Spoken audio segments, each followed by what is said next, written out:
Welcome to the Pathways to Profitability podcast, personal tales of business success, where we hear local business owners' personal stories of their trials and tribulations that got them to where they are today.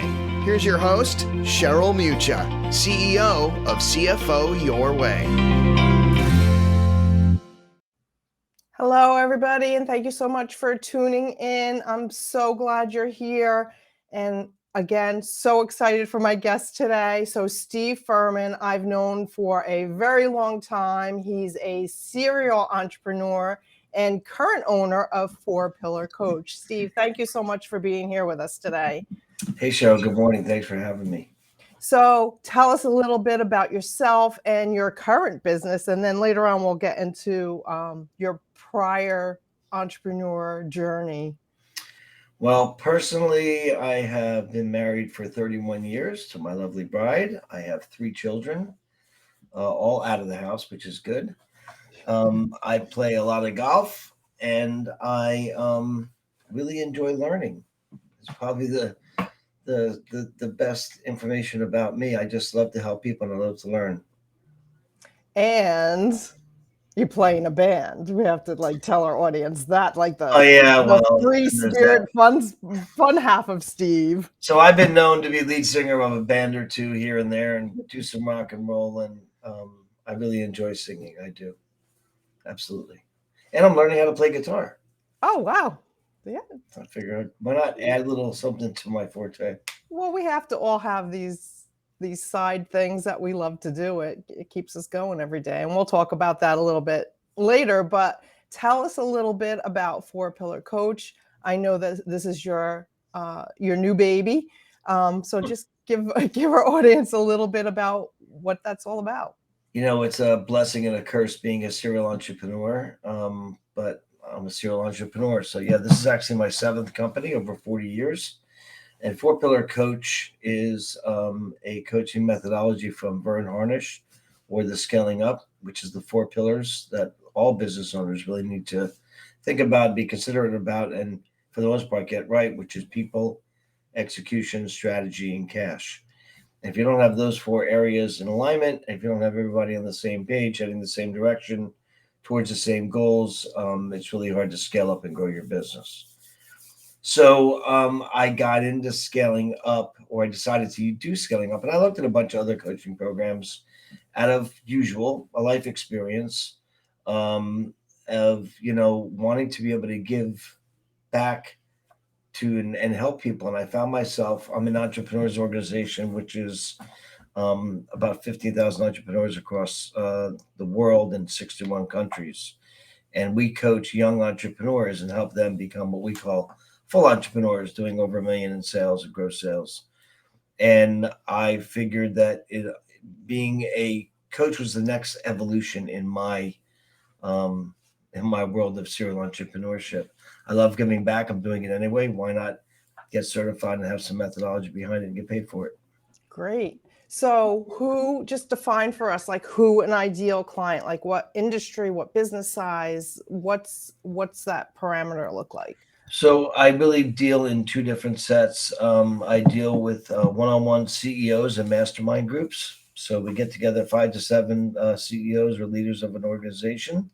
I facilitate. I don't really coach in those scenarios, but basically facilitate. I mean, look, here's the reality, Cheryl. You know it and I know it. We all got the same problems. Right. You got the wrong people on the wrong seats on the bus. Exactly. You have no strategy. You have no execution, or they're not executing, or they don't have key performance indicators to make sure they're executing properly to measure it, or you're just out of cash because you're growing like crazy and growth sucks cash. Right. Just the reality. Or it's not being managed properly. Or the management, it's always at the top. The bottleneck is always. They don't want to admit it, but it's always there, right? No, but as the people at the top, we all have the same issues, the same things that we need to think about. How do I hire that next person? It's a pandemic. How do I keep people? Right. I don't care what industry you're in. And then the other part of it is what I call full mid-market size clients, which are 5 to 50 million in revenues, typically in the technology space, and with 4+ on the executive team. And in that scenario, typically they hit a certain level or a plateau there's a book, I forget who wrote it, but it's What Got You Here Won't Get You There. And, people hit a certain plateau and they kind of need someone from the outside to take a look in to help you see the forest that they're not within the trees, so they can see what's going on. Right. Great. And you mentioned a book. I know you're a big fan of Simon Sinek. I see your quotes on social media all the time. Love him. What attracts you to him or intrigues you about Simon? And I've got a new one. You're going to start seeing more of Dr. Benjamin Hardy too. But they're people, Simon and Benjamin, and people like Dan Sullivan and Tony Robbins. Just these thought leaders are really thinking outside the box. And what really gets me going on them is that they really make you take a step back and look at things in a whole new light, a whole new perspective, and that really turns me on. And I just believe a lot in what Simon has to say. He's just down to earth. He's straight honest forward. There's no bull crap with him. It's just real life, good, helpful information and things to make you go, Have you ever seen Simon live or met him in person? I have actually seen him live. He's just awesome. Yeah. I guess I've never been to a Tony Robbins event, but it must be like that, except it's a little bit less of the rah going right, on. but there's a lot of energy in the room, I can imagine. Just phenomenal. And I'm not really much of a worshiper of, like, I love a lot of bands, but I don't like worship a band. I don't follow fish around to see where they're going. You know what I mean? Or the Dead or whoever. But it's pretty exciting to see them live. So let's talk a little bit about the serial entrepreneur in you. I know you from way back. CompuNight Computers I don't even recall. Was that your first excursion in entrepreneurship? No, I started actually mowing lawns at 11. So well, I didn't know you then. No. So not really, but as an adult, once I got out of the Marine Corps, CompuNight I started in 1986. That was my first one. And so tell me about that, starting a company, building a company. What gets you to the point of exiting that company? What's that trigger that says I need to move on from this? Well, I started in the Marine Corps in technology in 79. So yes, I'm old. It's true. But aren't we all? Yeah. When I got out of the Corps, I couldn't find a job doing anything technology. I was actually working for a very old bank called Carteret Savings and Loan doing data entry, key punch operator. But eventually I started working at Radio Shack, which is an old technology store that used to be around. And I ran their computer center. And then I started selling minis and mainframes. And I was like, I could do this stuff. I don't need to really work for somebody else. And I actually come from a family of entrepreneurs. My father had his own business, and out of 6 siblings, 5 of us are entrepreneurs. Wow. So it's in the blood. Yeah, it's in the blood, I guess, but I started CompuNight Computers, and I actually got a client to pay me up front, a lawyer actually, to pay me up front to go out and buy the equipment. And when I was done, what money was left over was my profit. Wow. I didn't know anything about margins or profits, But that's a great way to start a business, have someone else fund it.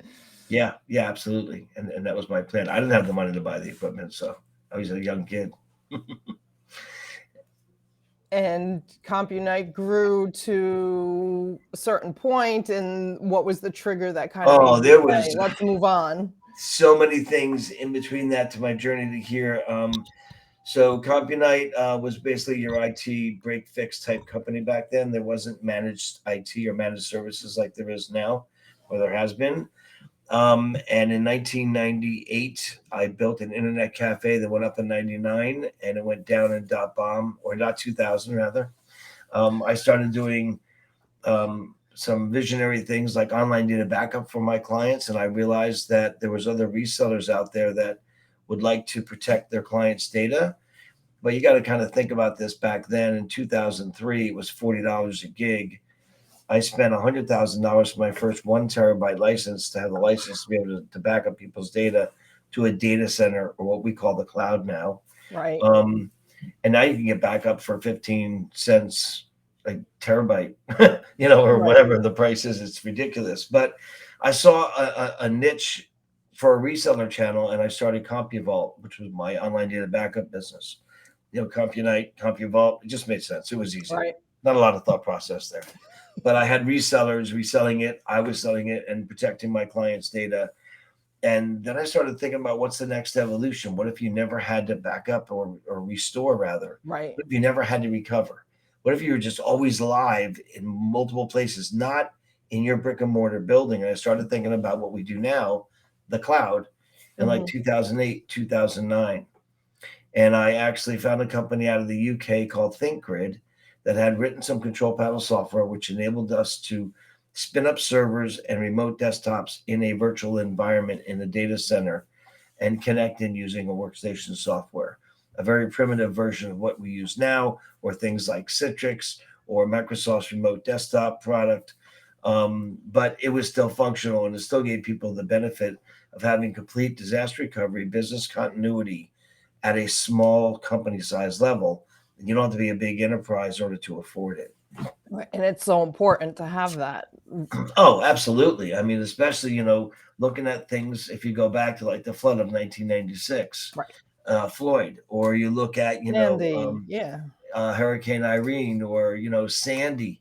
I had Right. people that when Sandy hit were live. I had one company, his insurance company, at 140 Broadway next to the World Trade Center. And they're on the 26th floor. They were fine and dry and everything was great. But all the wires, all the communications, all the power, everything went through the subway, which was underwater. Right. So none of it worked. So they were able to go home, grab their files, go home, log in, and support everyone that was having all these problems with, filing claims and processing them and getting paid and all that kind of stuff. So it really was a big eye opener for me of how beneficial it really could be. I then merged my two companies. Well, I sold my backup business in 2013. God, there's so many different things that have happened. I told you I'm old. I sold my backup business in 2013. I bought a company called Cloud Nation, who had a really cool name, better technology than what I was doing in the cloud, built in Amazon with Citrix on the front end, which is a great, secure, fast remote software. And I went to town on moving all my clients over. And then I went ahead in 2016 and I merged my two companies, CompuNight and Cloud Nation, to grow. I was looking at, at sometimes what got you here won't get you there. I was kind of at that point. I didn't really have a scaling up company to help me get to the next level. And I merged my company, and a year later I exited in 2017. So you scaled up, and that's the basis for what you're doing now. Like, that experience gave you the background and foundation for what you're doing now? Yeah, it really did. Building, starting, and scaling companies and exiting is what it's really about, and not for everybody. Some people want to have a lifestyle business and they want to Right. just stay in that zone, and that's cool. There's nothing wrong with that. Me, I was 55, and I had always said at 55, I'm gonna sell. I'm out, man. I'm building this sucker so I can get the heck out and go play golf every day, or hang out on the beach, or Right. go sing in a band, whatever. Whatever floats my boat. That's a whole work-life balance, right? We work so hard for up to age 55, and then, we need that balance. Yeah, we do. And then, of course, a couple of years later, I was bored out of my skull, and You I can't figured, sit okay, still. this isn't working. What I'm really good at is helping people and technology and work. And I started during right before the pandemic hit in January of 2020, my virtual CIO business called Integrity, where basically it's third-party IT oversight. It's using my 40 years experience in technology. Hell, I know what everything costs. I know what it takes to manage and support someone and be fair about it and not rip them off. And like most things, excuse me, this came born out of a problem. We're fixing a problem. And my company that I merged, the company that took over and that I exited from, was not really treating my clients properly and was overcharging and a bunch of things. And so it really was born out of pain of them calling me going, what happened? Everything was great. And then you left. Now Right. what? Right. And so I created Integrity. And then out of Integrity, I found a year later that I was spending 45 to 50% of my time getting the right people in the right seats on the bus talking about strategy, talking about execution, and talking about cash. Basically, doing the 4-pillar coach stuff anyway. So I decided to get my certification. I started in April a year ago to get certified as a scaling up coach. And it's funny. I want to say this one little point because it's ironic. You get this imposter syndrome, like, am I good enough? Do I have the knowledge? Right. I mean, hell, I got 40 years of running different businesses. This is my 7th one, for God's sake. I'm absolutely good enough. I absolutely have the knowledge, but I wanted to get that certification behind me. So there is proof that I have, validated proof that I have actually taken the time to learn the methodology. And I have a big bag of tools that I can draw from. And bring so much to the table because, I see it just as much as you do. People go into business to build their widget, right? And they don't think about all this other stuff. They just think, I'm going to go into business. I'm going to do what I'm good at. The rest will just kind of fall into place. And they don't realize how much it really takes to get the rest to fall into place. Right. And we call that hitting certain barriers. Between 1 to 10 people in a company, you can, as the owner, basically be the everything. And you do it all. And that's fine. You could be the accountant. You could be the fixer, whatever. But once you get over 10, you got to start to get to the next level, 10 to 25 or 30. You have to start hiring people and delegate. Dr. Benjamin Hardy, you can look him up on YouTube. He has this thing called 10X. To grow your business 2 times or 2X, hardest thing you'll ever do. To grow your company 10X, 10 times, the easiest thing you'll ever do. Right. If you get yourself a bunch of who's. And the who's are people that you delegate to that are smarter, bigger, better, faster than you, that do the things that you suck at or hate doing. Right. And you do what you're uniquely good at. They all do what they're uniquely good at. And now you got a well-oiled machine. Oh, yeah. And then the 10X becomes 25, 50X. 100X, 1000X, you name it. Whatever. Yeah. The sky's the limit. Yeah, sky's the limit. And the X does not have to be dollars necessarily. It could be 10 times more time off. It could be 10 times more productivity, 10 times your margin, 10 times your profits. It could be 10X of whatever is important to you. So important for entrepreneurs, and so important from, day one, making that decision to go out on your own and start this journey of entrepreneurship. At every stage, there's something that needs to be addressed, something that needs to be focused on. And if you're 10 years in and you start to focus on it, it's 2 things. It's the, why didn't I do this 10 years ago, right? Yeah. And it's, how do we do this quickly so that we can take the business to the next level? So many companies are actually at that level, and it's really kind of weird. I typically dealt with smaller businesses, 50 or less employees, and now dealing with the mid-sized market companies, they're as screwed up, if not worse, than a 10-person company if I've ever seen. And there's dysfunction amongst the team leaders, and there's just lack of communication and no meeting rhythms, and not everybody can articulate the core values of the company or what their goal is as a company. Right. Yeah, it's that cohesiveness across the board. Every individual that's in that organization needs to be on the same page. Think about a sports coach, or think about anybody that plays sports. They all have coaches. Right. I've coached soccer for my girls since they were little kids. I ended up, being on the soccer board. I coached so much. But the point is, once you get a team, a well-oiled machine, all working together as one cohesive unit, you can't stop them. They're going to lead that market for sure. Right. And it always fascinates me when, you or I walk into a company and they're successful, but how much is, I don't want to say being ignored, but not being focused on, but they're still successful despite it. Well, in spite of themselves, they are successful, but they are leaving so much on the table. Oh, yeah. They really are. And that's kind of what a really good coach does. Our job as a coach is not to fix it. Our job is not to say, hey, you need to do this. Our job is to come in and diagnose where you need the most guidance and help you see the light, help you and guide you with our tools and our experience in how to not be blindsided, how to not look over here to see what's going on, how to always be aware 360 what's happening. Right. And to measure it. Right. Right. Keeping your eye on the ball. Mhm. Absolutely. So obviously you're very successful in business, but how do you define business success for your clients?